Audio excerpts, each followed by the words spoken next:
como um avião aquático. Um leme movimenta o barco à esquerda ou à direita.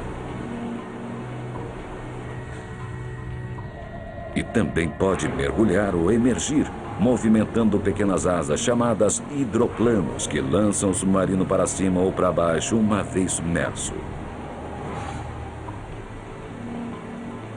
A submersão é um procedimento tão disciplinado quanto a preparação de um avião para a decolagem. Capitão, pronto para mergulhar. Solicito permissão para submergir. Submergir. Sim, senhor. Periscópios são mais usados para manter uma vigilância da superfície do que quando o submarino submerge. Submergindo, baixando o periscópio número 1. Mergulhar, submergir, profundidade 16, 0 pés. Submergir, 160 pés. Sim, senhor. Apontar marcador no IMC. Mergulhar, mergulhar. 2 toques no alarme de mergulho. Mergulhar, mergulhar. Mergulhar, mergulhar. Saídas abertas, mergulhar.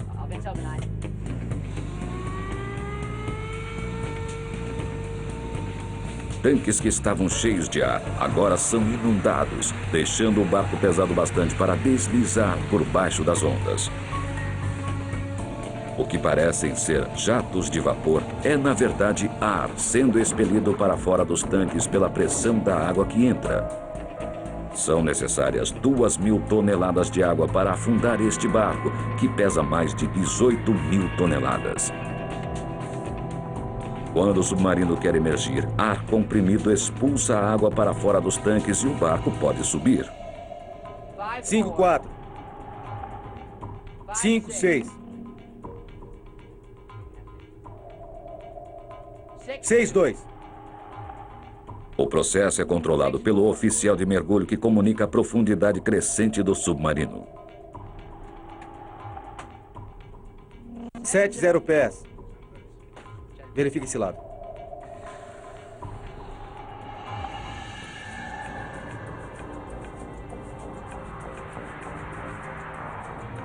Depois que o submarino alcançou a profundidade de cruzeiro, seu peso é ajustado pelo volume de água em tanques centrais de prumo. Quando o peso do submarino equivale ao peso de água que ele desloca, o barco torna-se praticamente sem peso, equilibrado em seu centro de gravidade como uma gangorra de parque. Os tanques de prumo, na proa e na polpa, estão ligados e assim a água pode ser bombeada para frente e para trás, equilibrando as alterações de peso a bordo devido ao movimento das pessoas e ao consumo dos estoques de alimentos. A água está constantemente sendo movimentada entre os tanques para equilibrar o barco. 9-5. 100 pés. Acertar o prumo bombeando água para frente e para trás é um processo contínuo quando o submarino está submerso. 1-3-0. Convés oficiais, 160 pés, prumo certo, senhor.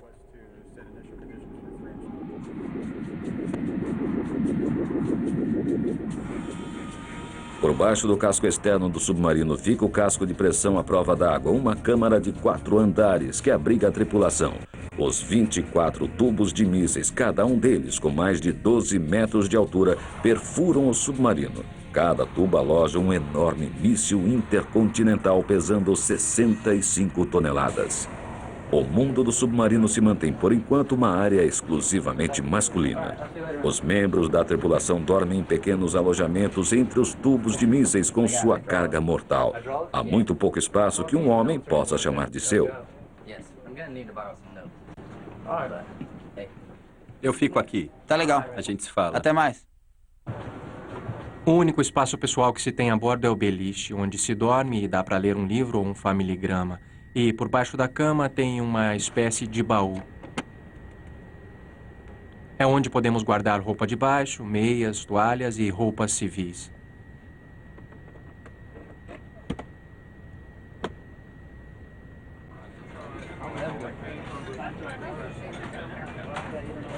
Eu diria que a maioria dos tripulantes tem entre 20 e 28 anos. É provável que a média fique em 23, 24 no máximo. É uma tripulação bastante jovem.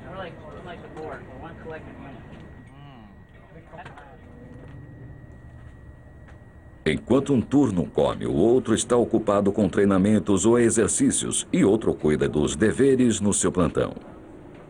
Mesmo quando os membros da tripulação descansam, o submarino nunca dorme e as luzes estão sempre acesas.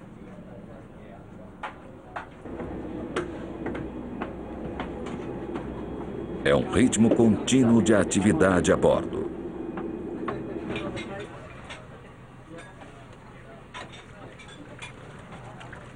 Mas mesmo quando os submarinistas se ocupam de suas tarefas, eles nunca podem esquecer que estão ali para servir aos 3 deveres básicos do boomer. Manter-se escondido, estar apto a receber a ordem de disparo e estar apto a lançar seus mísseis letais caso a ordem seja recebida.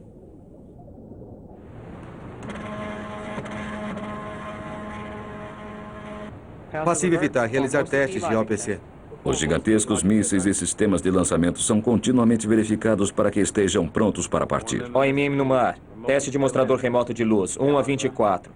Se um boomer não puder ser detectado, não poderá ser destruído. Qualquer ataque aos Estados Unidos com uma arma de destruição em massa implica destruição em massa do agressor. Base de lançamento pronta.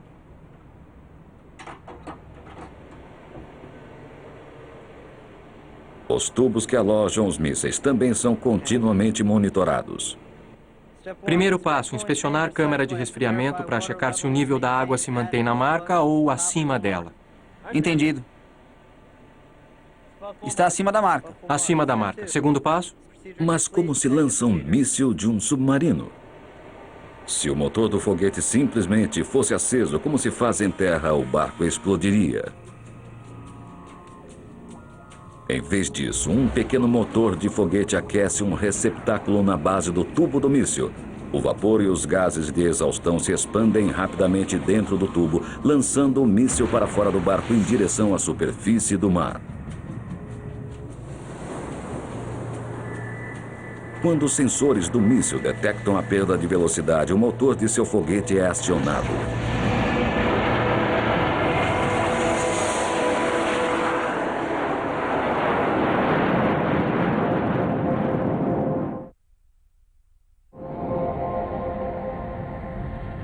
Os submarinos estão entre as máquinas mais complexas já construídas. A tripulação nunca para de estudar mesmo quando o barco está em missão e deslocando-se. Cada um dos jovens tripulantes passa ao menos 2 horas por semana estudando para provas que testam seu conhecimento do barco.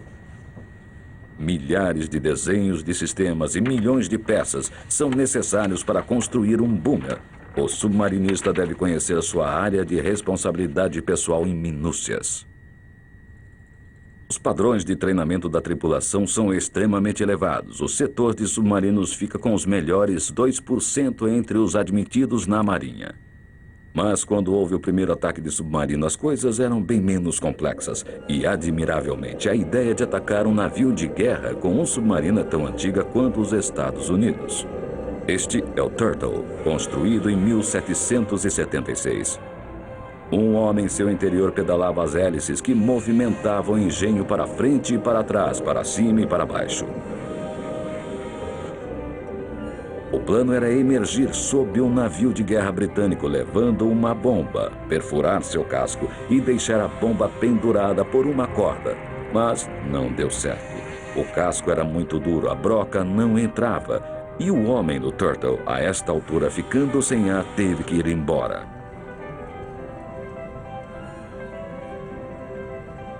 Era óbvio que os submarinos precisavam de mais potência do que a fornecida exclusivamente por músculos humanos. Dar potência a um submarino embaixo d'água sempre foi um problema. A maioria dos motores precisa de ar para funcionar, mas as baterias não. Assim, por mais de 100 anos, os submarinos foram alimentados por baterias quando submersos, como este barco de turismo.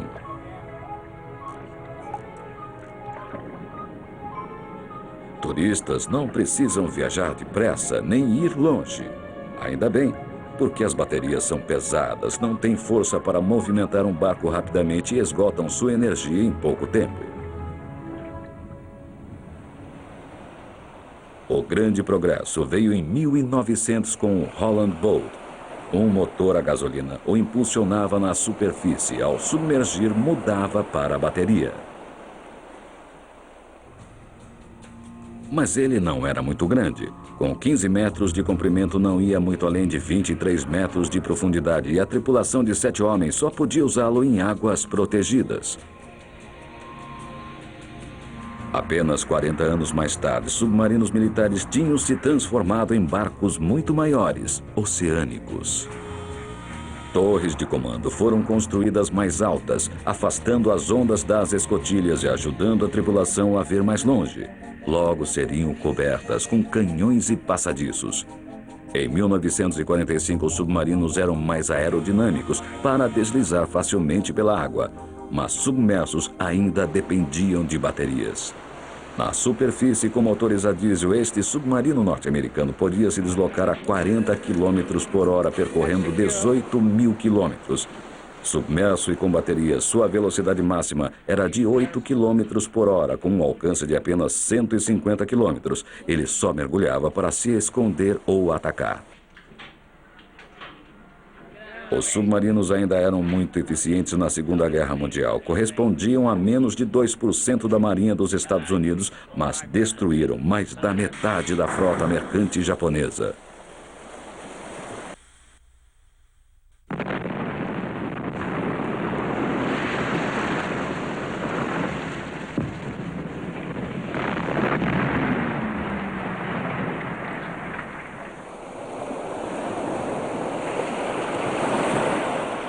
Depois de passar o perigo imediato, os submarinos emergiam para uma rápida retirada. Quase sempre se deslocavam e frequentemente combatiam sobre a água.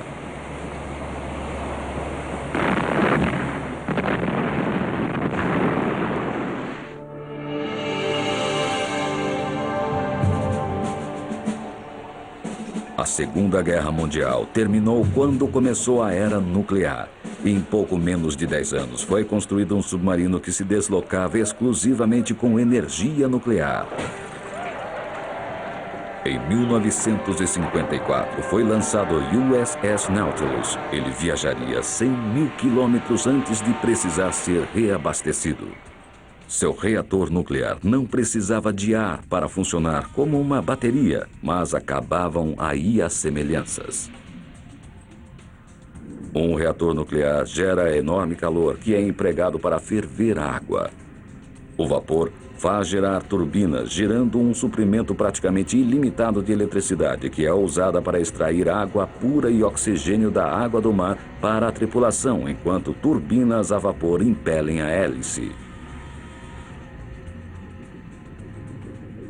Um submarino nuclear tem uma enorme autonomia. No submarino nuclear, pode-se seguir dias, semanas, meses em velocidade máxima ou de costado. E as táticas de ataque de torpedo do submarino mudam muito devido à vantagem da velocidade. Podemos nos deslocar, atacar ou afastar mais rápido.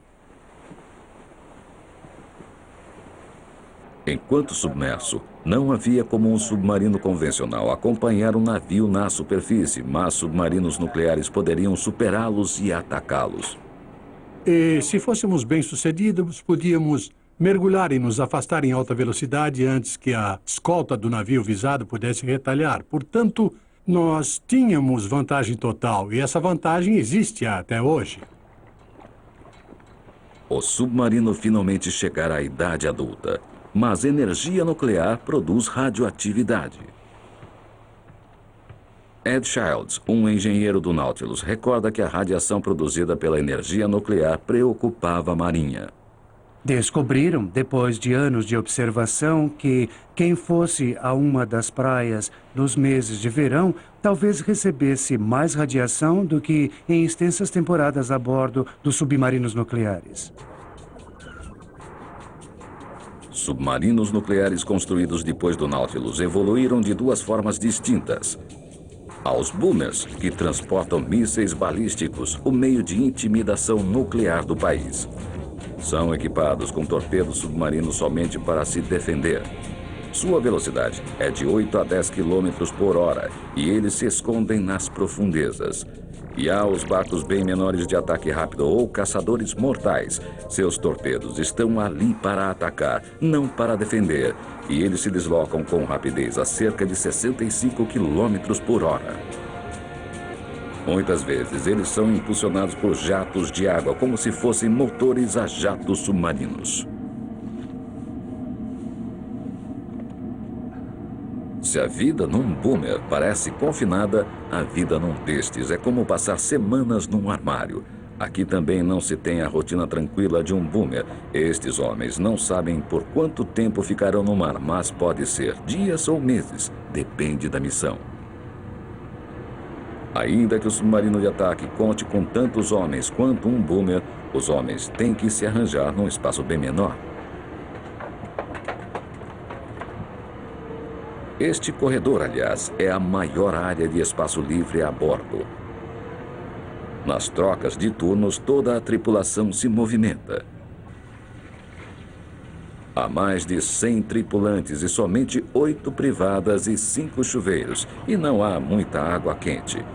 Num submarino nuclear, a água quente poderia ser ilimitada, mas bombas de água são barulhentas e outros submarinos podem estar à escuta, por isso os banhos são curtos. É o tempo que dura. E os desodorantes são proibidos, já que podem interagir com os produtos químicos que retiram o dióxido de carbono produzido pela respiração. Se fosse apenas uma questão tecnológica, o barco poderia se manter submerso indefinidamente no mar. Ali há ar, água e energia. São os estoques de alimento que determinam a duração da viagem. A cozinha funciona 24 horas por dia para oferecer as 4 refeições necessárias à companhia do barco. Os 2 turnos principais são os dos tripulantes diurnos, que cumprem um turno completo de 12 horas, das 9 da manhã às 9 da noite. Seu trabalho principal é o almoço e a refeição da noite. E aí assume o turno da noite para cuidar de fazer o pão, preparar legumes, refeição da noite e café da manhã. Como os espaços são muito limitados, comidas frescas se esgotam em cerca de uma semana. Depois disso, o moral da tripulação muitas vezes depende da criatividade dos cozinheiros.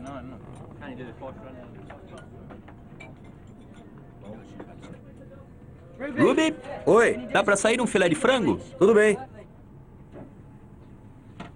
Há uma geladeira, um freezer e 3 despensas. No início da viagem estão todos abarrotados, cheios até as portas, com o equivalente a suprimentos de 6 anos para uma família de 4 pessoas.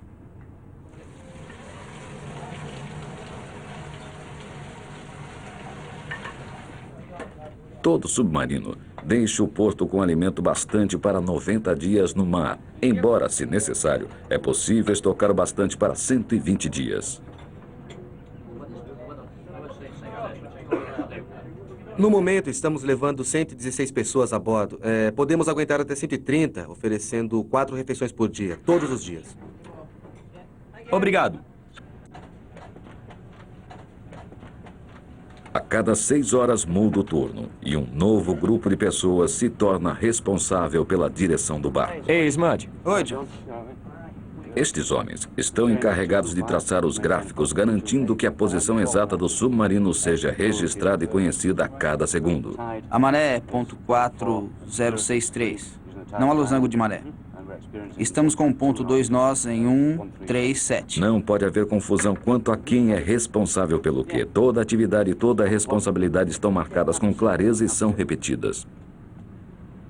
Cartógrafo? Sim, Ponte. Permissão para assumir o traçado. Certo. Sim, positivo. Já tem navegação? Certo, tenho navegação. Atenção à sala de controle. Assumimos que o leitor tem o traçado. Obrigado. Aliás, acabei de perder. Realmente.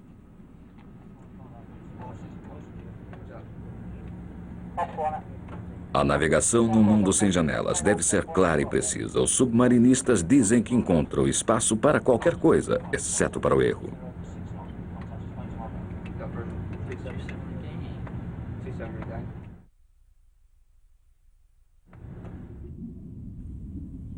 E no que se resume tudo? Para que serve um submarino de ataque ou caçador mortal? E o que o torna diferente de um boomer?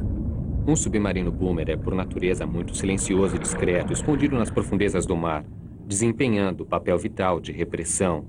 O SSN, por outro lado, o caçador mortal, usa as mesmas qualidades de discrição, mas pode ser agressivo se necessário, deliberadamente procurando encrenca, se for isso que o almirantado ordenar.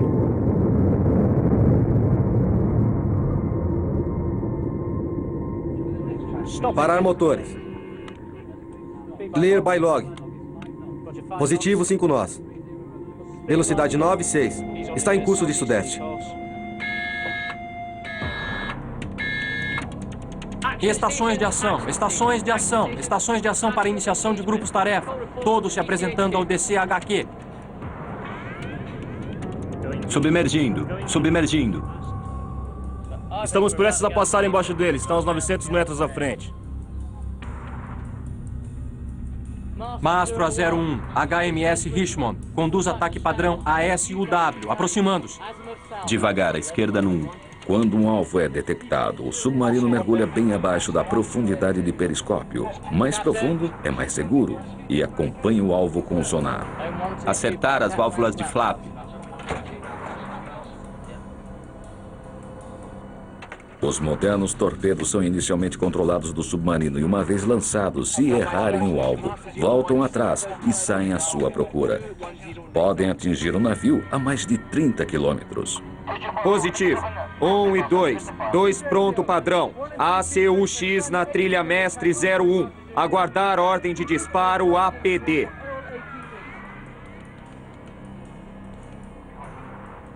Preparar para disparo, mestre 04, autorizar.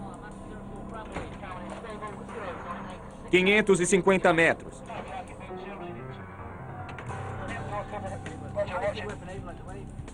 Dez segundos para lançar. 10 segundos para lançar.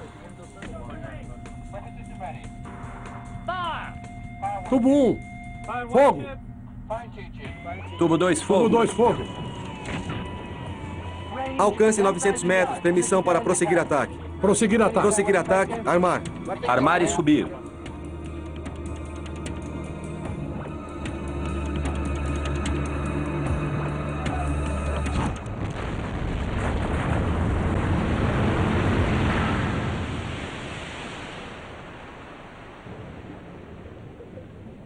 Há algumas fissuras minúsculas na couraça do submarino.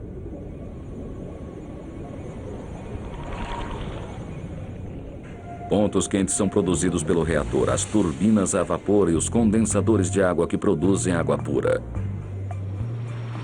Um grande objeto de metal pode ser localizado rastreando-se seu campo magnético.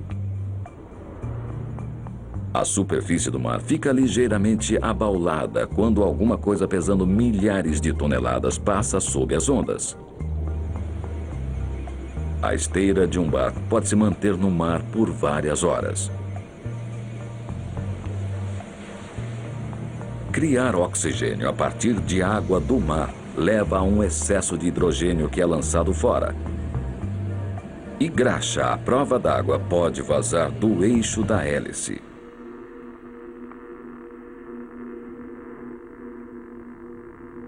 Durante a Guerra Fria, submarinos soviéticos e ocidentais vigiavam uns aos outros, coletando informações vitais de contra-inteligência.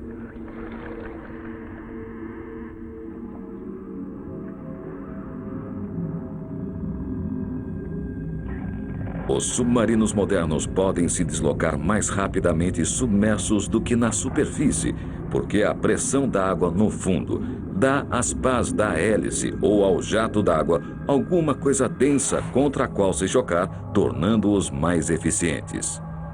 Se a Guerra Fria tivesse esquentado, a primeira tarefa dos submarinos de ataque teria sido encontrar, rastrear e então destruir os boomers.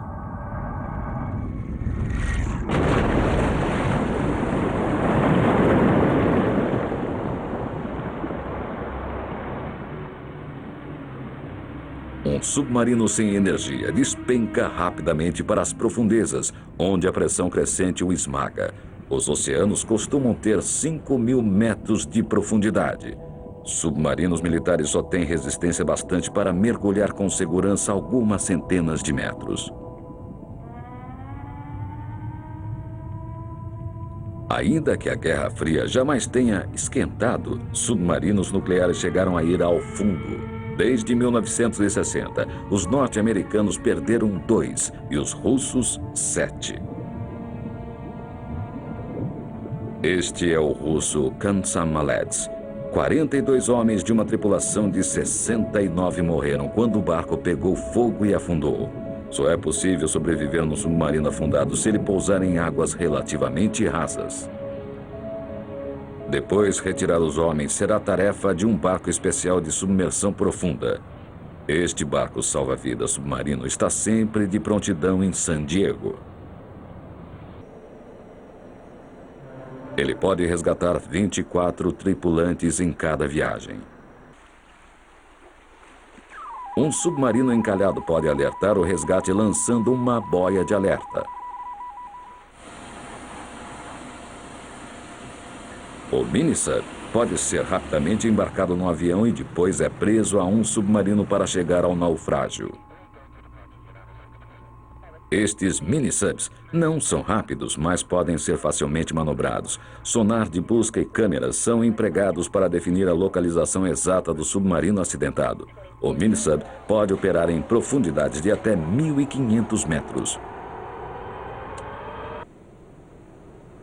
Outro submarino de resgate, o sueco URF, é levado de navio à cena do naufrágio. O barco naufragado é localizado pelo sonar ativo e as escotilhas claramente marcadas detectadas visualmente. O URF flutua tomando posição como um helicóptero submarino. Não importa a que país pertence o submarino acidentado, os barcos salva-vidas submersíveis são projetados para atracar a qualquer um deles. O URF pode resgatar 35 homens por vez.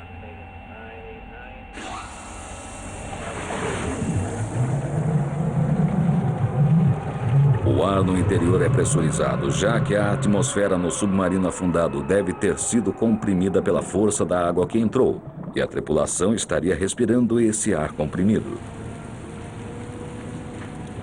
A compressão deve ser aliviada lentamente para evitar embolias ou uma formação de bolhas de nitrogênio em seus corpos, dolorosa e por vezes fatal.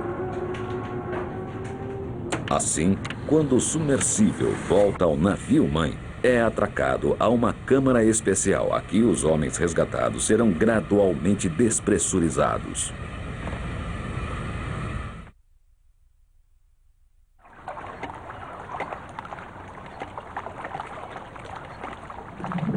E até a década de 30, profundidades maiores que o alcance de escafandros eram parte do desconhecido. Os norte-americanos William Beebe e Osborne construíram um sino de mergulho extremamente forte para explorações. Mas antes de mergulharem, ele foi baixado vazio e um pouco d'água entrou por uma vigia. Esse pequeno vazamento fez com que o ar do sino formasse uma pequena bolsa. Quando ele voltou à superfície, o ar se expandiu.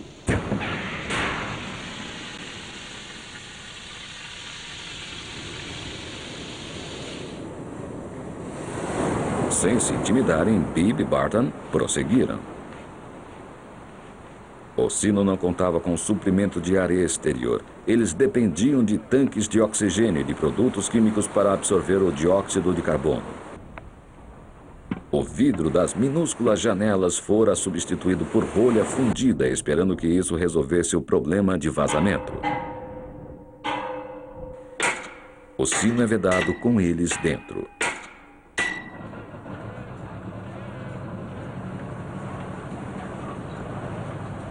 O sino foi suspenso sobre o abismo por um único cabo de aço.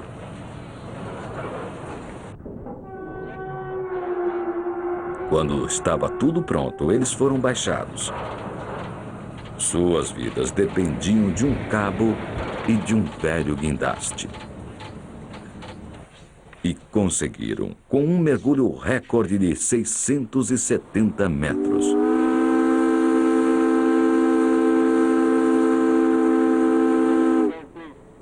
Tinham visto criaturas jamais vistas, viajado por um mundo que nenhum ser humano visitara antes. Outros se seguiriam.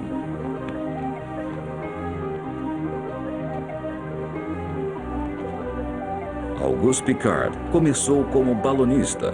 Mais tarde, adaptou princípios do balão ao projetar um submersível. No ar rarefeito da estratosfera, o problema era conservar a pressão do ar dentro. Nas profundezas do mar, seria conservar a pressão da água fora. Isso implicava construir um sino para a tripulação forte o bastante para suportar 1 tonelada por centímetro quadrado. Para flutuar, os balões usam gás mais leve que o ar. O Trieste de Piccard era cheio de um líquido mais leve que a água, gasolina. Era o que fazia o Trieste flutuar. O que o fazia afundar eram pesos de metal. Podiam ser descartados exatamente como o lastro dos balões, e o engenho subiria lentamente.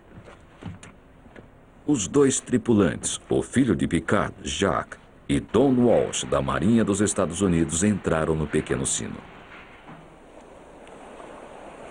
O Trieste partiu para a parte mais profunda do mar, 11 quilômetros no fundo do Pacífico. Se o Monte Everest fosse colocado nesse lugar, ainda teria 1.600 metros de água acima do pico. Piccard e Walsh fizeram a viagem em 1960 e ninguém voltou. Em comparação, 12 homens já andaram na Lua com segurança. Desde então, submersíveis têm descoberto coisas que antes se achava impossíveis, como vida que se desenvolve longe da energia solar. Em seu lugar, os vulcões suprem o calor e minerais que sustentam ecossistemas inteiros. Nas profundezas da escuridão, a quilômetros da superfície do mar, a vida marinha prospera.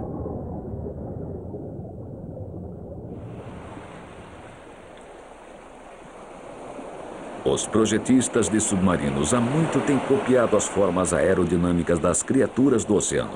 Mas até agora os segredos por trás de sua velocidade e maniabilidade se mantinham fora do alcance. A resposta pode estar no movimento de suas caudas. A ação de estalar a cauda em vai e vem, de alguma forma gerando grande impulso. Assim, os cientistas construíram um submarino com uma cauda ondulante. Nossa compreensão de aerohidrodinâmica há décadas se concentra no problema da rigidez, como um avião que tem asas fixas.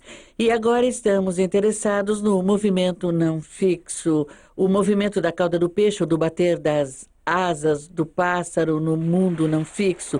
É possível fazer algumas coisas que antes se pensava que não fosse possível, em termos de gerar uma eficiência muito alta e da capacidade de gerar forças de alta propulsão. Para explorar estas forças poderosas, os cientistas copiaram um atum de barbatana amarela. A parte anterior do corpo abriga um computador que diz ao peixe para onde ir, o lastro para a estabilidade, as baterias que o alimentam e um motor para dirigir a cauda. A cauda é coberta com pele sintética e escamas plásticas. Por baixo fica a espinha que a movimenta. O resultado é uma máquina impulsionada por um movimento não fixo, um robô que nada como um peixe.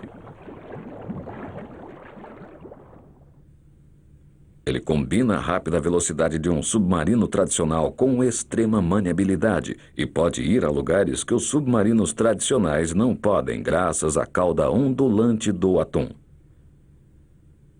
Por causa dessa cauda, o robô pode girar sobre uma moeda.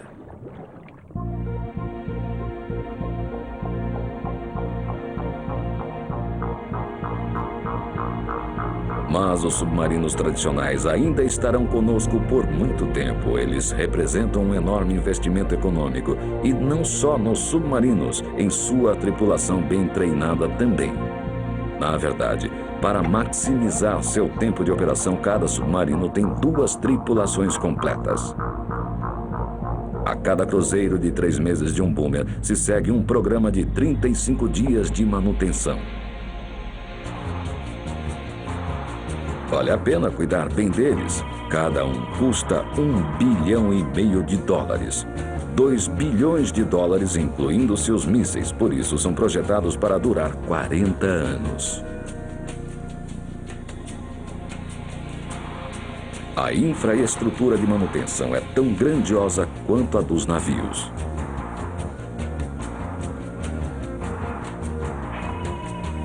Carregados com sofisticados sistemas e tecnologias, os boomers têm o tamanho de um couraçado da Segunda Grande Guerra.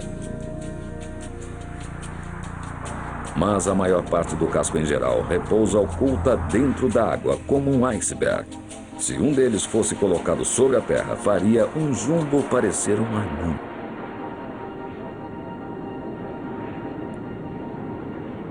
O esforço da Guerra Fria para sustentar o imenso custo dessas armas levou a União Soviética à falência.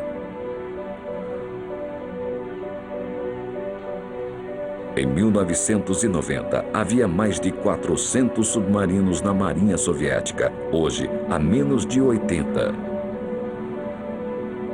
Submarinos abandonados apodrecem nos portos russos.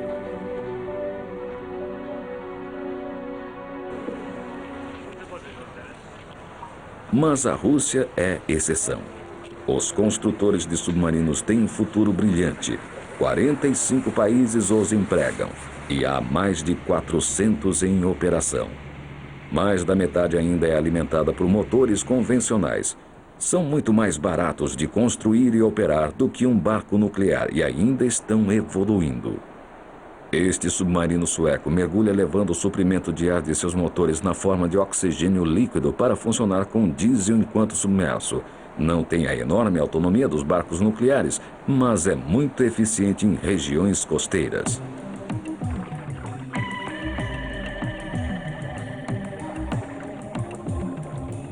As águas rasas próximas da costa são onde os pequenos submarinos de ataque rápido se veem cada vez mais quando as guerras se iniciam e ganham vida.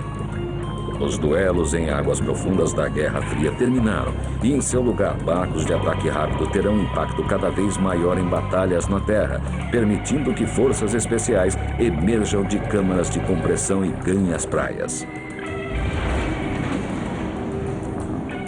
Enquanto se mantêm ocultos no fundo do mar, os submarinos de ataque rápido também podem lançar mísseis de cruzeiro. Um Tomahawk pode destruir alvos em terra com precisão mortal a 1.600 quilômetros de distância.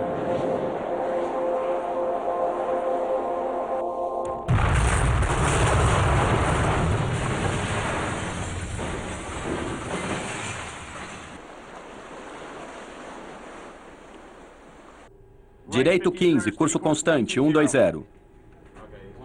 Mas seja qual for o futuro a longo prazo para os submarinos de modo geral, o futuro imediato para a tripulação deste boomer é a terra e a casa. Ficaram inacessíveis durante 3 meses. É quase como se tivessem estado numa máquina do tempo. Quando voltamos, há novos filmes e programas de TV e músicas novas no rádio. Leva um tempinho para se acostumar. Não é só isso. Quando voltamos, nas últimas 8 semanas, estávamos vivendo dias de 18 horas, por assim dizer, com 6 horas de plantão e 12 horas de folga. E quando voltamos, temos que fazer a transição para o dia comum de 24 horas, quando se dorme de noite e se fica acordado de dia. E não existe dia nem noite embaixo d'água. Sempre tem gente acordada, circulando, a luz está sempre acesa.